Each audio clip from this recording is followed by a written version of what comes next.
Chairman Horsford, thank you very much for coming here. You are a politician. We only have 14 minutes and 45 seconds, and so I just want to jump into it and just start with the basics. In March, the Congressional Black Caucus introduced joint House and Senate resolutions outlining its plan for a Black wealth and prosperity agenda.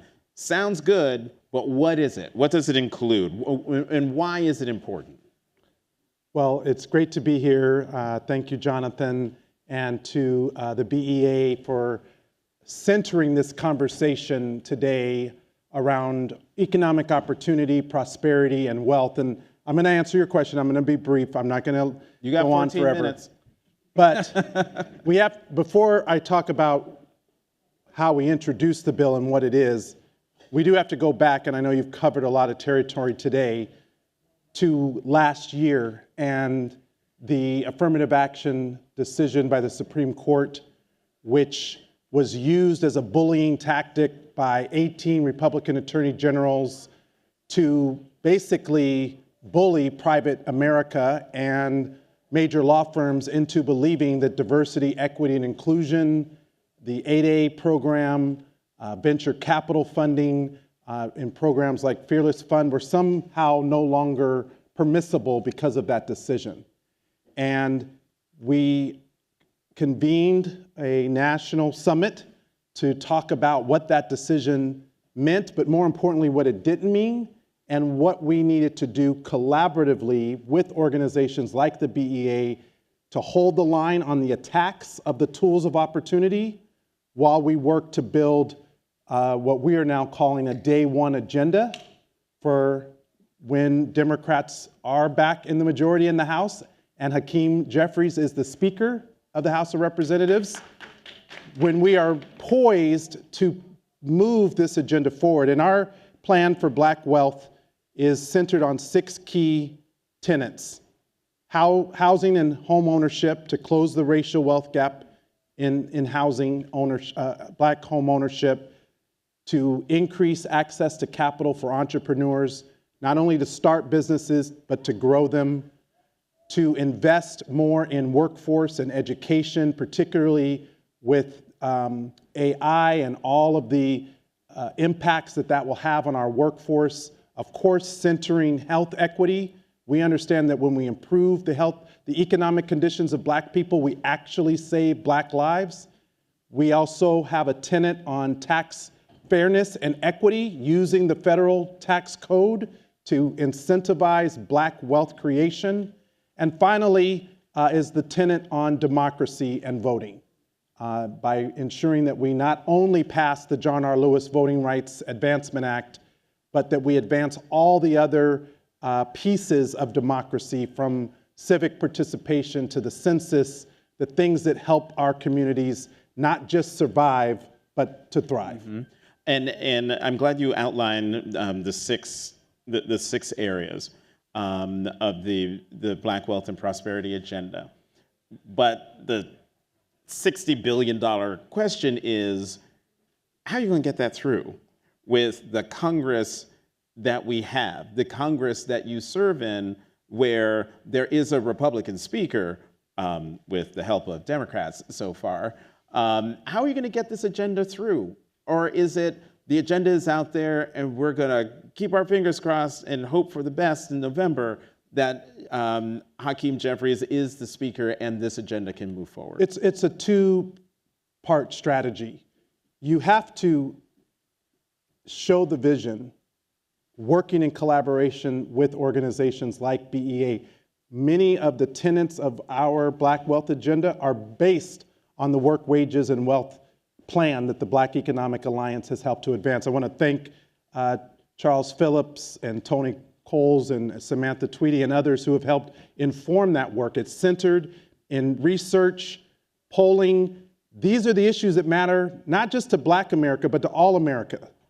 And what we want to see is we want to address the racial wealth gap in this country. Today, the per capita comparison between white America on a per capita basis is about $284,000 of wealth, compared to Black America, which is at about $44,000 worth of wealth.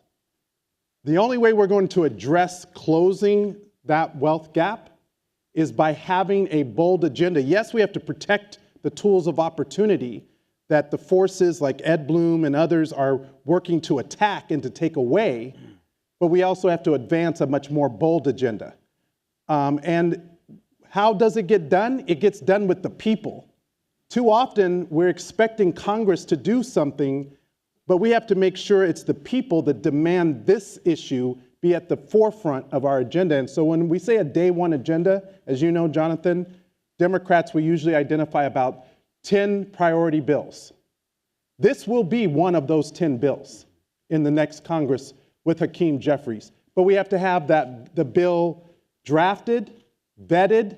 We have to get buy-in. We need collaboration from the private sector, from nonprofits, from philanthropic organizations. All of you who are in this room have a role to play between now and the end of the year to make this happen. And I'm glad you said that, because that anticipates the next question I was going to ask, which is, you've got a lot of people in this room and chit-chatting in the hallway. I know you can hear me. I'm talking to y'all, talking about y'all, not in the room. But you got a lot of people here who are in positions of influence, of power, who can make decisions. What role can they play in advancing the prosperity and wealth agenda you're talking about? Well, I know some of you in this room received the corporate accountability letter that I issued last year in December. Followed up with, in February, we sent a letter to Fortune 500 companies really asking them to affirm their commitments to working with us to close the racial wealth gap, to demonstrate what they are doing to promote diversity, equity, and inclusion in the workplace, through business diversity, through contracting and procurement, to talk about the investments that Fortune 500 companies are making in our communities. That was one part of it, because we need to make sure that we affirm the thing that others on the other side are trying to take away. So, there are two types of pressure. The pressure is not only from the Heritage Fund or the Heritage Foundation and the American Legal Fund that are trying to take these tools away. There's those of us who are trying to protect the tools of opportunity, which can help us grow economic prosperity and wealth for Black America. The second thing is, we received an overwhelming response from that letter, and I've met with over 50 CEOs and more than 300 company representatives about all the ways that those companies are working to address the racial wealth gap. So this is an opportunity for us, one, to have the conversation, two, to identify where there's alignment, and three, to show where there are gaps, because we're not going to achieve 100% in every area, but we can absolutely make the progress where we need to, and that's the opportunity of the BEA Solutions Summit, is to focus on what can be done, not just talk about what can't. Mm-hmm. So, there was an interview with the former president and the current presumptive Republican nominee for president, who, and I have it written in my notebook, which I left in my bag out there, but it leapt out at me because one of the agenda items for them, for a Trump 2.0 administration, is to go after what they're calling anti-whiteness, that they feel that there's an anti-white agenda, and he's on record as saying, and it can no longer be ignored. Mm-hmm. This goes beyond closing the racial wealth gap. This gets beyond affirmative action. To me, it gets to just the very core of our being and our existence. You're absolutely right. How do you combat this notion out there that there is an anti-white agenda, and we are at a 50-50 position where the next president of the United States will have that as an agenda of his own? Mm-hmm. And how do you protect what you're fighting for from the onslaught that would come from that administration? Well, the previous president asked Black America, what do you have to lose? when he was running last time. And then he got elected and he appointed the most ideologically driven conservative Supreme Court justices in our history.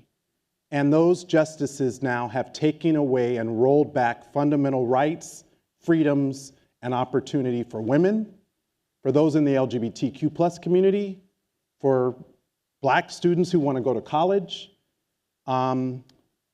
They've taken away the administration's plan to eliminate student debt and help people get off to a good way of life. And so we've already heard what their plan is.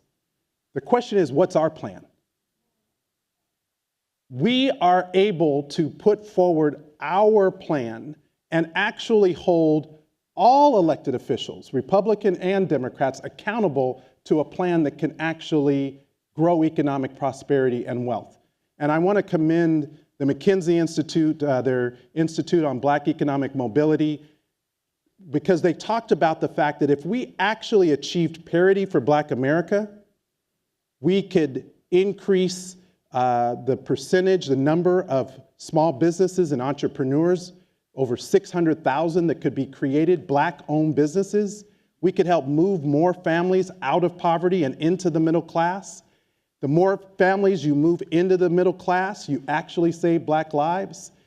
And most importantly, because the Black community drives consumer spending, because we drive culture, we account for more than 4% of GDP spend if we were able to achieve full economic parity. But the thing is, are we just going to be the consumers, or are we going to be the owners of this wealth? That is the opportunity that I think the BEA is offering in this environment. That is what the Congressional Black Caucus is talking about. That is what the Vice President and the administration just announced with their Economic Opportunities Tour. We kicked that off, joining forces with the Vice President in Atlanta on Monday. We'll be in Detroit on Monday, and other cities to come. And the Congressional Black Caucus, we now have the largest number of members in our history, 60 members. Collectively, those 60 members represent 120 million Americans. That's a third of the US population. I didn't say 120 million Black people, I said 120 million Americans. We represent some of the most diverse districts in the country. And the more that we are aligned, the more that our plan is developed and vetted, the more that we understand what it is we can do to help determine our own future and destiny, the more that we can hold our elected officials accountable to do what we need done. We have no permanent friends and no permanent enemies in this moment. We only have permanent interest, and that should be based on economic opportunity and wealth. Okay, in the 90 seconds that we have left, and you may have already said this, but you can't leave this room without asking you, what's your message? What do you want to leave this group before you leave this stage? Number one thing you want them to take away? The number one thing I want us collectively to take away is we have the power to get this done. Think about this for just a moment. I know we spend a lot of time looking at polls, talking about the Black vote, where Black men are, how they're going to vote in the upcoming election. We are going to show up because we understand what's at stake. Black people have always voted in such a way to protect our democracy, even when we didn't enjoy the full benefits and the protections of it. Now, at a time when the very people, the very forces are trying to take away not only a woman's right to make her own healthcare decisions, but all of our other freedoms, rights, and opportunities, they're trying to take away our ability to exist as Black people. And for the next generation, our children and our children's children, to have an equal chance at success, let alone to build a legacy for them. So I fundamentally believe that we have the power. Now we have to use it.